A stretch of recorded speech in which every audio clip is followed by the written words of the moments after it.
Asia, go ahead. Okay, Ada, thank you very much. Our distinguished senator, Chugoziera Ege, Odogine Hirebe Babona. Ada promise gị aga m egbu oge. Ekelela gị nnukwu onye isi anyị senator. Ka m gaa straight na question m nwere maka anyị egbuela oge. Biko, n'ọtụtụ ihe kwuru ebe a, anọ m a lot of things gbasara Igbo race, or can I call it our quest for justice, right, ranging from the Senate angle to the House, I'm so glad that I'm not to the popular public, and to all the agitation in and out everywhere. And yet, this thing has been a chronicle issue since I was born. We have been seeing it, and we continue talking. That means the way I'm seeing it, on one end.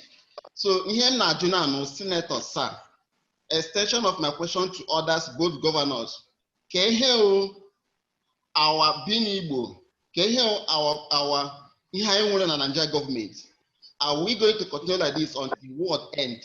So, what is alternative do we have? The alternative will be in Nigerian project. And also, Senator, just a minute.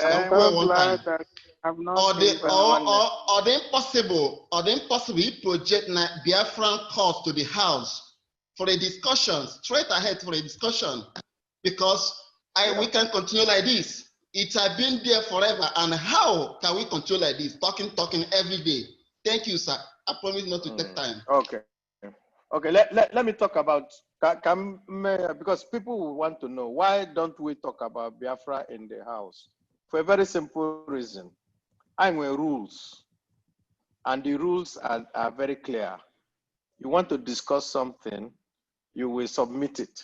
You will discuss it with the Senate President, or you will send it by way of a motion that is written. And anything that is against the Constitution of Nigeria will not be taken. The Constitution of Nigeria says one indivisible country. So once you bring in that matter, I say, this one is against the Constitution, so we can't take it. That's why we can't discuss it. It can only come in from the side.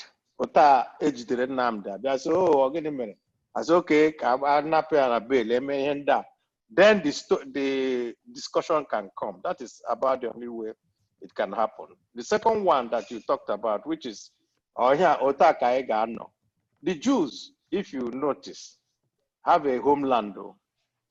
They are in America, they are everywhere, yet they still continue having Jewish problem everywhere. Hanande Palestine, Hanande Arab, Hanande Ozon, so here that we are a special people. So we need to know that we can't just rest as I have just I got no na bambo knowing that we will not be seen. And I can when Saboto and Imani. I can when they got seen or they get money. Look, an Igbo woman last week said that I should be arrested. Yes. Loretta, who works with President Buhari, he said that the man is always talking about IPOP. They should go and arrest him. That he talks treason. I just laughed. The only reason why I laughed was that I know that he on a to look for attention, because he might IPOP. You want attention. So okay, want attention, no Buhari, more attention, and do it. I go and arrest him then. So I had in the news. That's all. So I just ignored it. That's just the kind of things that happen. So as for us as a people, we just have to continue to carry our cross. We are the real people that have made Nigeria what it is. We are the people that go everywhere. We are the people that bind this country together. We are the people that create wealth in this country. Every other group that has created wealth has created it through government. We are the only group that always do that. So we should know that Nande Maraga just happen and say, oh, no, they will also resent us. But we should continue to forge ahead and not be afraid because Naane resent that. Oh, that is our lot. And so we continue to do that. So I am working so good. We can't run away from our destiny. Let's just put it that way. And the problem that Nigeria is having today is because they are not treating the Igbos well. Because the Igbos now, onye ji mmadụ n'ala jikwa onwe ya. You can't get up because you're holding the person on the ground. That is the real problem that we have everywhere. So once we continue to have all this lack of justice everywhere, it affects everybody in the country. There was. So 2 more we done. Chief Udebube, you and one other we done because Ajine Buzionya right now. Go ahead, Chief Udebube. Yes, thank you very much, my distinguished Senator Abaribe. I'm so glad to speak to you now. Mwa Udebube Mbitoli. Biko, ebim na Washington State. Biko na ekwu. Achọrọ m ka ị nọgide na ekpere maka ihe anyị na-eme siri ike. Ekpere ka anyị ji aga. Nke a wụ otu. Eziokwu. Maka itowe gị, ọbahụrụ itowe gị, onye nwa ga-akwụ gị ụgwọ ihe ị na-eme. And Jesus bịara n'ụwa try ya make a peace with people. Nwa onye o mejọrọ bụ ọ lara ala. Mana ya ga-ekwe ka ị laa, ị ga-ahụ the goodness of God. Thank you. Let me go to the main point. The main point will become nna ekwu. Aga m achọ ka ime itie ndị senators enwere ndị ga-akpọli ikwe enwere ndị wu ndị enyi m ka ime itie ha ka unu nwee meeting from the local government legislature ndị nke nwere local government ọ bụghị Imo State now for now. Other states nwere local government legislatures, House of Assembly members, House of Rep members, and the senators dị ka unu nwee ọgbakọ, convention, and seminar workshop. Ọwụ gị na-ekwu n'elu, ndị ọzọ na-ekwu n'ala. Unu nwee ike kpọkọta onwe unu ọnụ. Anyị atụ ego ma ọwụ na-eji ego. Unu nwekwara ike iji ego because unu jikwa ego. Ponda niile ihe na-agbu anyị n'Igbo ebe anyị si bịa bụ Abaribe na-ekwu ọzọ. Aga m akpọ aha. Onye nke ọzọ na-ekwu ọzọ. Onye nke ọzọ na-ekwu ọzọ.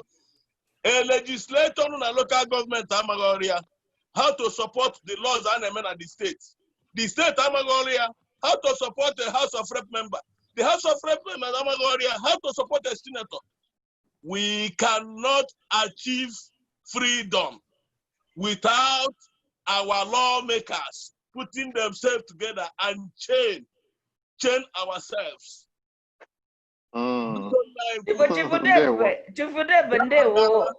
Ka ha gaala nke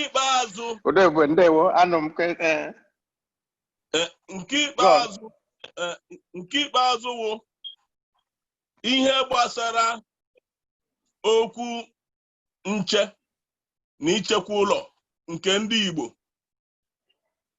Biko meenụ ka ndị ugwu mara na anyị agbahụ nkịtị n'ihe anyị na-respect kwanụ ndị dị ka unu na enwekwara ebu nwe mfụ maka enwere ihe a na-akpọ live township mgbe agwa ụmụaka. Sasudun Lawai mere ya in 1972. Colonel Sasudun Lawai n'ebe nke ha si onye ọgwụ ụlọ abịara n'obodo onye eze anabataghị ya amaghị onye ọgwụ na onwe ha right ibi n'obodo ahụ na ya ga n'obodo ha. Bikonu onye ọgwụ ụlọ anwụ onye ugwu ma ọ bụ onye si mba ọzọ bịara n'ala Igbo na-enweghị aka ọrụ na-enweghị ụlọ ebe ọ kwụrụ ụgwọ ọ na-ebi ya pụọrọ anyị n'obodo maka ọgụ ebidola. Mana ihe anyị ma na awụ nke ga-akacha anyị mkpa awụghị Biafra ugbu a nke ga-akacha anyị mkpa wụ ka anyị pụtuo onwe anyị together, nweta ụlọ ebe anyị ga-anọ, ụzọ anyị ga-agba, ebe anyị ga-anọ ma anyị na-ekwu okwu nke inwere onwe anyị. Inwere onwe anyị dị mkpa ka a na-ekwu ya, ọ ga na-anụ anyị ọkụ n'obi. Chief Udebe, your time is up because I'm going to mute you because Senator Abaribe Zango, because we need to wrap up. Next time I bet the only onye m ndụmọdụ anyị ga-anabata ihe okwu. Yeah, post all the suggestions. Yeah, Chief Udebe on a shim money. Everybody shim money privately. Favor House, go ahead and ask your question. Wow, amakwam na ihe a ga-erute m taa, thank God. My distinguished ọbaghị uru ịtụkwasị, aga m na-ekwukwu, onye ọbụla ga na-ekwu, ike ịnata ekele agwụla gị. Awụ m onye ọlụ, awụ m onye Imo steeti, mana ọ gụghị sọsọ sinetọ ndị Igbo nwere asị ndị Igbo, ndị nke ọzọ ma ihe ha gara. Mba, ọ bụ eziokwu, ama m na ị ga-aghọta, ị ga-ekwu ya sị decent man, mana ị nwere sinetọ n'ọlụ. Onye akụkọ. Anyway, I will not go down there. Agara there because mgbe anyị na-alụ ọgụ loan, ọkwa anyị na sinetọ gị so got to do it, even though onye APC. But he came with us to go and say no there. Ha sochakwa na nsogbu ndị Igbo nwere taa, because I'm mote somebody gbara afọ shi wụrụ one n'Imo State. Ha ncha problem. Because Favor, I won't want a question. I'll meet you because I come I'm going to question because my senator have force I need. As a soldier here, I've led soldiers to Afghanistan. Taliban were one of the greatest enemies in the America. I know where consultation, bankata, chota geshe make peace. Is there any one different from what anybody wants to hear? But is there any way Igbo leaders can engage ndị akpọrọ ha mietiala, akpọrọ ha ndị ugwu awụ ndị ugwu dị, I'm not talking of leadership ndị Nigeria, but ndị ugwu wụ ha awụ nsogbu anyị na-enwe, ka anyị akụdịrị nkata mara ihe ha chọrọ, marakwa n'otu maka ọ na mgbe ụfọdụ ọ na onye na-amaghị ebe mmiri si mara ya gawa amaghị ebe ọ na-akwụsị ya. That is one. My second point, some of my points ndị ọzọ ekwu and I don't want to repeat them, but my second point wụ dịka ndị Igbo, I understand mgbe a na-ekwu okwu opening na corridor na ihe ndị ọzọ, ama akpọ South South, akpọ Port, akpọ nke, akpọ One, akpọ Calabar, akpọ Warri, akpọ those things, they are all good. But ọ dịkwa likely na mgbe anyị na-ekwu okwu Biafra na ndị a may not be part of it, and ama m na okwu Biafra ka anyị jiri ikwu, ndị a may not be part of it. In the event na ala wụrụ sọ ndị South East na ala, ọwụ onweghị otu anyị nwere ike isi lee ihe dịka azụ mmiri, lee ihe dịka Uguta Lake, lee ihe dịka nke ihe ala, mara at least develop a strategy of how to open them up, because ama m na nke Uguta dị about 18 nautical miles to the Atlantic Ocean. The same thing with nke ihe ala. Is there no way we can have a strategic plan in the future of opening up these things? Because I worked in the maritime, in the customs before India US, before I became a soldier here. And Ishi China, buru 40-feet container, burute Lagos at less than 1,900,000 to be specific. Manishi Lagos, buru the same 40 feet, rural Igbo, takes us about 1.5 million. Some of them, I may see here and Bini, because of course, some lopsidedness of all this in here. And in the Wana Sophia, Ruwan Nature, yet happen to have lawa from Lagos. Meanwhile, 90% of importers Wundibo, 90% of clearing agents Wundibo. So that is our problem. Can we look inwards and think southeast? That's my question as our leader. Because I think something is being done along that line of importation and so forth. Even Ndemere, Kauruna and Lagos have also put themselves in trouble. A container comes in, it takes 40 days to come out. People have to pay demurrage and all that. They can't even move it out of the port. At a particular time, Lagos was going to be cut off by trucks trying to carry things in and out of the Lagos wharf. I mean, the federal, even the vice president had to get involved and all that. So, I've said it before. Only Jew, Madonna, like Jew, where And they have now decided to open Calabar and open Onne and open Port Harcourt because they've seen that it's not working, the Lagos thing. So that one is already in the works. Because about time and them the point really is that now Igi may negotiate with somebody. Igi may negotiate with onye nwere ability to control the people that are giving you trouble. It's not Mietiala that these people are looking at though. The Mietiala is a cattle breeders association and simply talking. They are from outside the country now. They are bringing more. The Mietiala ne buna ma bata. Then la when they collect their money after selling it. So their own is actually a little different. Now they now say that they have another Mietiala Hotore. I think that one is the one that we're giving trouble in the middle belt, Benue and all that. But we ask a simple question. If you're coming for trading, that is different. But you cannot come and live in somebody's land and drive the people away when we see your own colony. There's no negotiation there. You just have to get rid of them. That's why there is nothing like ABS kind of haku. And then the Mietiala people were emboldened so much by this government that they were issuing statements everywhere. Of course, he has rebounded on all of them now because, like I said, ma Katsina, ma Sokoto, ma Kano, of course, Yobe, Meduguri, all those places are zones of war now. So they're actually suffering far more than anyone. Their villages are being devastated and all manners of things are going on. To the extent that for the very first time, we can now hear the president saying that he has lost confidence in the service chiefs. But we had told him about service chiefs more than 4 or 5 years ago to say that these people are they're not doing the right thing. But he last week, and of course nobody believes him because I have good anymore because but nothing happens. So I can tell you that, well,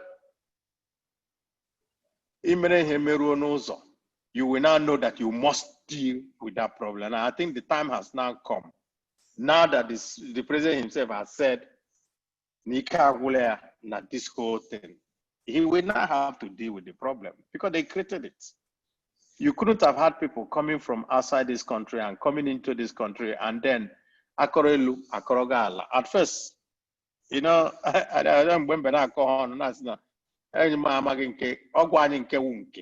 because the first time they said, oh, that no, the Gaddafi may train. Gaddafi may train. No, Zinde Shinga. So it's we're in a very deep problem, really, everywhere. I really have to tell you, I'm in a very deep problem in the country. And we meet every time as the Senate leadership, and we continue to engage the heads of every security organization to say, do something. Before you don't have a country left.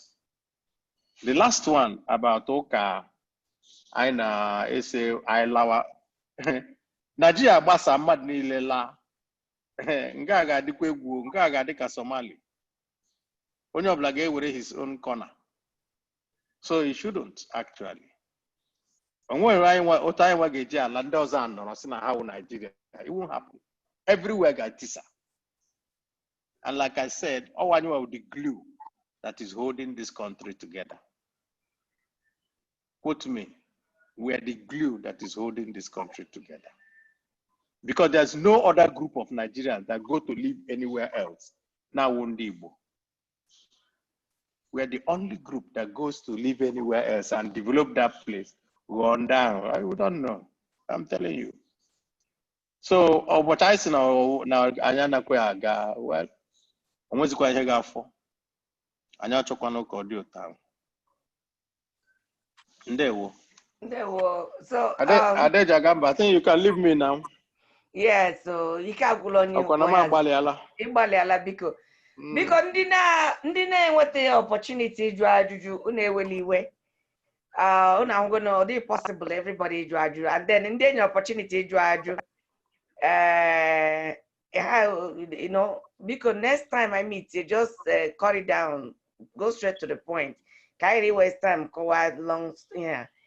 Ndị biko unu mgbara Senator Ike Agwụlịa, and but that we're gonna be meeting again, and then we'll hopefully. Yes, we'll be meeting again, and I will go and tell Ike Kurema to say no need the Kayawabia.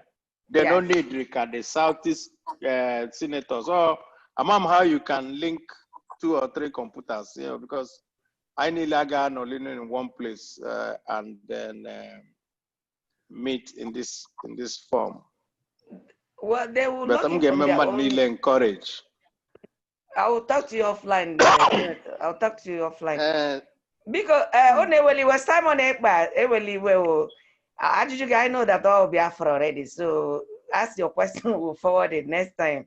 So only one opportunity next time you get one opportunity. I promise you that. Yeah, only because I can't go on one as so very much. The last time I asked you to pray and onyo kachukwu. So this time Nzamadebe, just lead us in closing prayer. Unmute yourself. Go ahead and pray and let's wrap it up. Oh, that's so. Ụmụagha ndị Igbo enyi nwoke ịbụ mmadụ. Thank you, sir. Chukwu ndị Igbo ụmụ gị gbakọrọ bịa tụọ elo maka ihe ga-eme ka ala Igbo dị mma, ala Igbo gaa n'ihu. Biko bịa chebe ndị Igbo, dobe ndị Igbo. Onye ọbụla bụ nwa Igbo na-ewepụta oge maka ọdịmma ndị Igbo, biko dube ezinụlọ ya, chebe ha, nyekwana ihe ga-eji wee mee ka ndị Igbo na-aga n'ihu. Ọ ga-adịrị ndị Igbo mma. Ọ ga-abụ Chukwu ndị Igbo, Chukwu abịa ma ọ ga-edu anyị, duru anyị ka anyị ruo ebe anyị na-achọ. Onye ọbụla batara na mgbakọ na mgbede gọzie ezinụlọ ya, gọziere anyị kwa sinetọ anyị Ụmụagha ndị Igbo, mee ka ọ na-adị ndụ edu ndị Igbo. Ihe nke ka a na-enye oge si na Kraịst bụ onye nwe anyị. Amen. Amen. So I'm gonna mute everybody so that you guys can just thank him, or not for you to start here, just thank him. So I'm gonna allow you to mute yourself. I'll mute yourself and just say thank you to our great senator for this time. Thank you very much.